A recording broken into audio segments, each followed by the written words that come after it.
just feel like buying clothes in general, especially special occasion clothes, is so overwhelming and stressful. Just takes a lot of energy.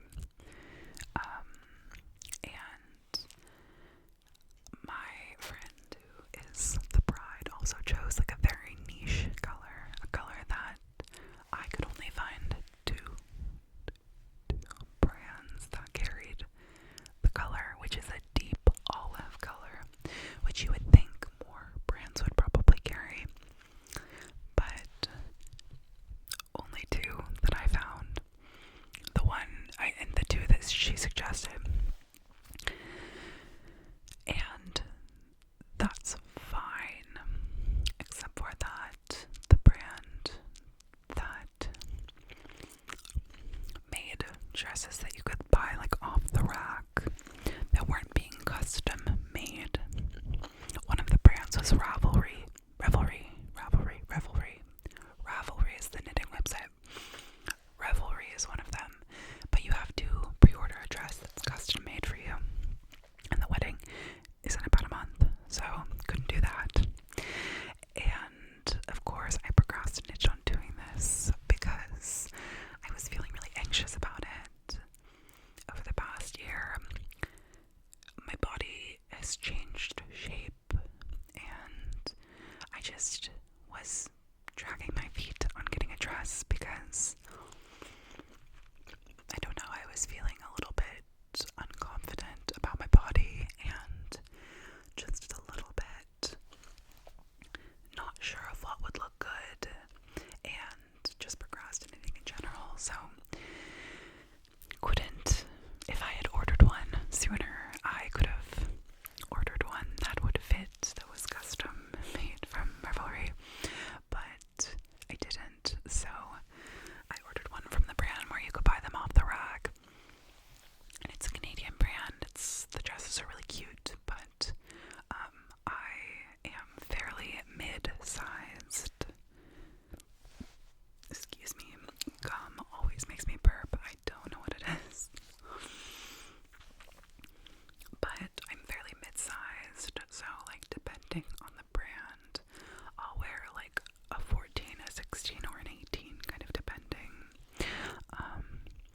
I recently learned that the term mid-size has been kind of like reappropriated online, but in fashion means the kind of space between plus size and straight size.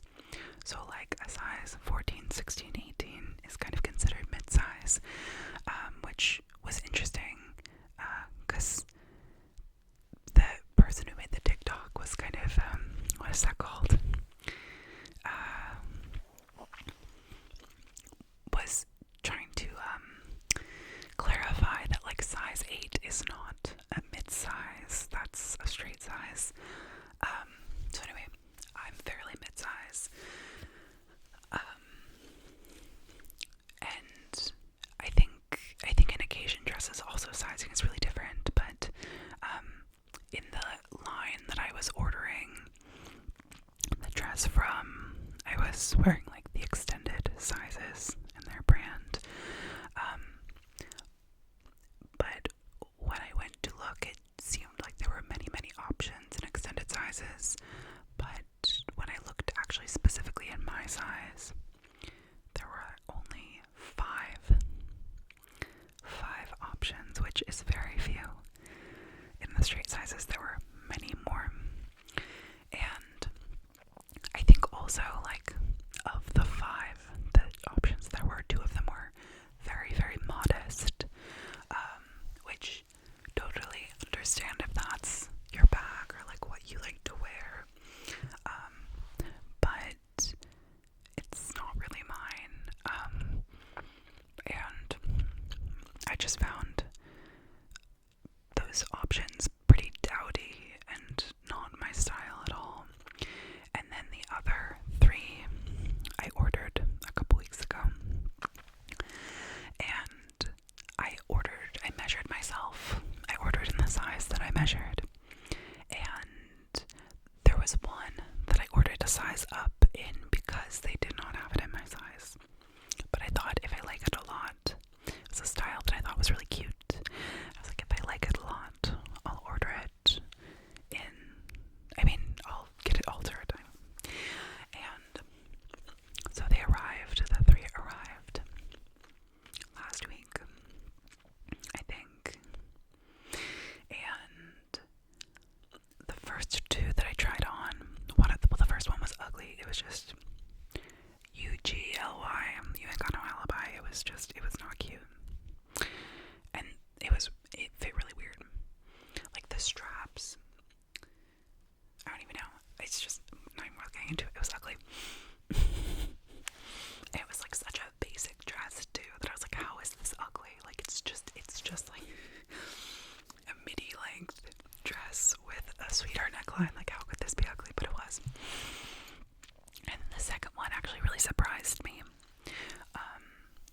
so big that I could like pull the fabric out on this, like just so big, which really annoyed me because I had measured myself and ordered the size that it said to order. But I was like, well, I'll just order a size down and return these. It's fine. It's whatever. But then so the first two were much too big and they were in my size that I measured, but the third one was a size up from the size I measured. So I was just assumed I'd be swimming in it because it was much too, like, it was size-wise, seemed like it'd be much too big. But then I put it on and it, like, fit. Like, it was definitely too big. Like, to fit well, it would need to be altered. But I just assumed I wouldn't even be able to get a good read on whether or not I liked the fit of it because it would be so big, and that's not the case at all. I really liked it, actually. And so it was really annoying for the sizing to be so all over the map, and to not have any indication of that on the website, especially in extended sizes when there's only 5 options. Having the sizing be so fucked is like not great.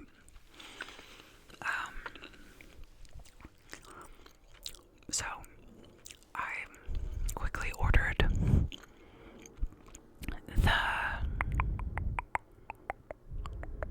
they had the dress. I ordered different sizes in a couple of the dresses. In the cowl neck one, and then the one that was the size that was too big for me. And they sent me the wrong size. So I had to get in touch with them, which was actually for the best, because they told me that they had my correct size in the, well, first of all, they like shipped me the correct size in the like cowl neck dress. That's what arrived today. It's so pretty. I'm so delighted. I'm so glad, because now I'm like, if push comes to shove, I will be wearing this to the wedding. It's really gorgeous. But the other dress, the one that was in the size even bigger than the size that was my size but was too big, you know. The last one, it's really cute. It's like kind of midi length. It's a bit more like fun. I would say the cowl neck one is very elegant. It's very elegant and like potentially the most elegant dress I've ever worn. Which I think would be fun, you know. Love an elegant moment, like we're all getting our hair and makeup done. I feel like it's gonna be kind of a bougie type wedding, like elegance is super fun. But the third dress, the one that was in the size too big but ended up fitting, is much more fun. It is midi length and it has like a, I don't know how to describe it, but it has like a ruffled neckline. It's like a style that I feel like people have, like, is kind of popular. Like, if you saw it, you would know what I meant. But it has a ruffled neck line that can either be worn off the shoulder or in kind of a square neck, so the shoulders are kind of elastic. You know, they have a little ruffle and the ruffle goes across, right? Like, excuse me. So we know. So that one is so cute. And personally, I love a square neck on me. I think it looks really, really good. So, in emailing them, what I learned was that they had that dress in my size in one of their stores. And they emailed me. It was very funny. They were like, so pop into our Toronto store this weekend if you can. Like, we put it on hold for you. And I was like, I'm sorry, I'm nowhere near Toronto. What do you think I am? Drake? Anyway, and so, but then they offered to ship it to me, which, fantastic news. So I think they're going to ship it to me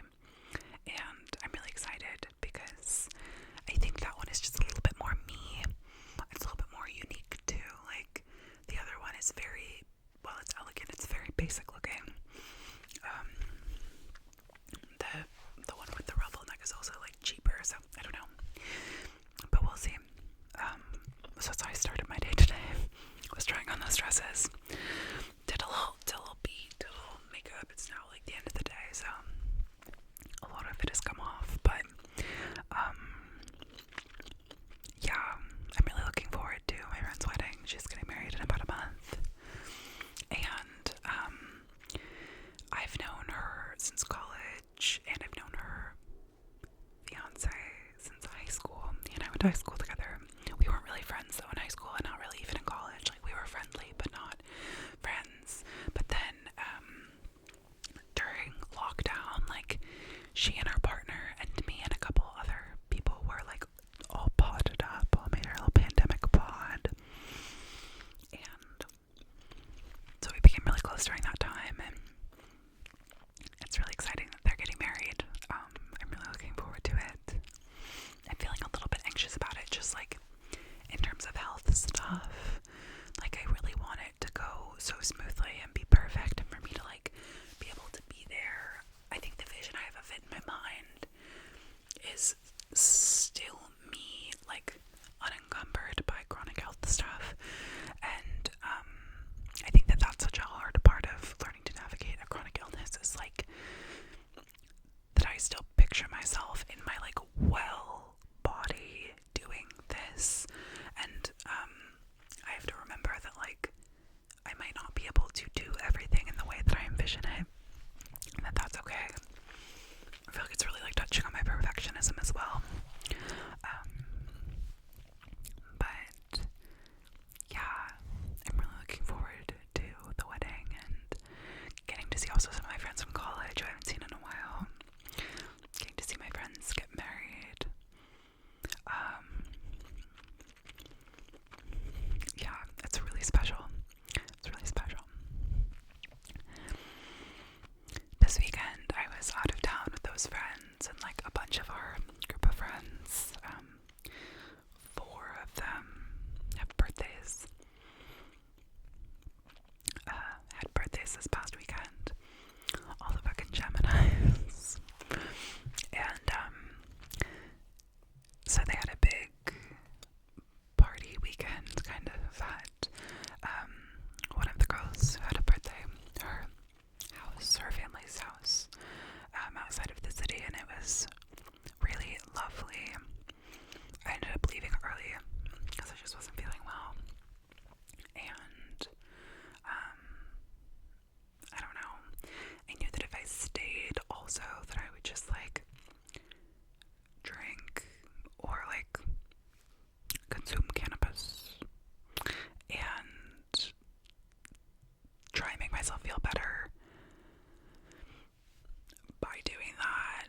And I realized that that was just not, I could be in charge of not doing that and just go home, because the vibe was very like rager weekend, which is super fun. But I think a lot of the group of friends, many people in the group of friends are, I mean, most of the people in the group of friends are younger than me, and like a large portion of the group of people is like 23, 24, so like a solid amount younger than me. And it's just interesting because on the one hand, like, I don't often feel older than those people.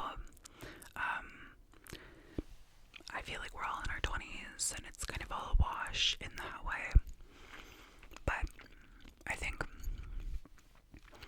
a lot happened in my life between 23 and 28 here now.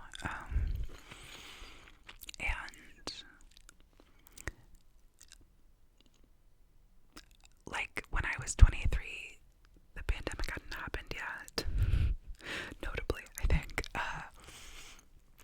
And like, I just, you know, my prefrontal cortex is like hopefully like settled down, you know, and I don't know, I just think like a lot has happened in that period of time, and a lot has changed in my life, and it's interesting to reflect on like when hanging out with 23-year-olds who I like don't necessarily see as like that much younger than myself,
the saying, right? Just in terms of like my mental health and like my physical health, frankly, like, not to say that anything is like majorly different on either of those fronts, but over the course of the winter, like, my depression was really, really intense. And if you were in the same place, I see you. Yeah, my depression was really, really kicking my ass, and I just feel like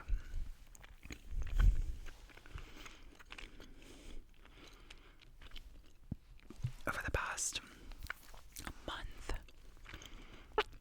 something has shifted and changed inside of me a little eensy teensy bit, like not in a big way. And I think it's been facilitated by many things.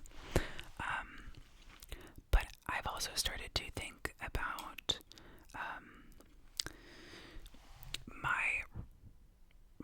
my process, my journey, whatever, with my health and my illness. I'm starting to think of it in the terms of recovery, because I think with long COVID, because there's still a lot of things that people don't know, and a lot of research is still being done. There are some people and some doctors and some folks who've said, like, you're gonna have this the rest of your life. And that scares me so much. I really, really don't want to be limited like this for the rest of my life. But I also think there's been times where I pushed that away completely. And there's been times when I've said, like, okay, like, what if this was how I felt the rest of my life? How would I move through the rest of my life? Like, being aware of that. What do I want from my life? How do I want to be? How do I want to show up? But I think starting to think of, like, the possibility of, like, because nobody really knows quite yet, and there are people who have recovered from long COVID,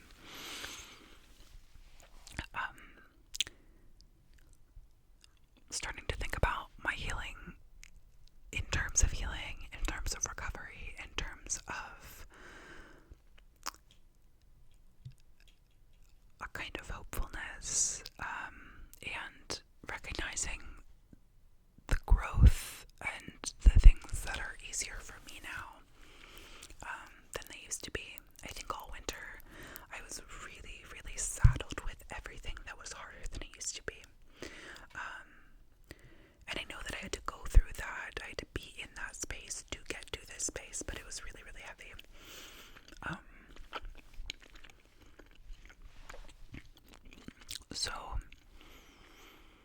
But I've been feeling the depression starting to lift a little bit, and for that I'm really grateful. Yeah, I feel mentally in a pretty solid space, surprisingly. I think there's some things that I don't have to understand. I love to understand everything. But I think I'm coming to the place of realizing, like, I don't know why I'm less depressed now. Like, maybe it's because the days are longer. Maybe it's because of a certain supplement that I'm taking, or a certain, like, habit that I've gotten into, or just from, like, starting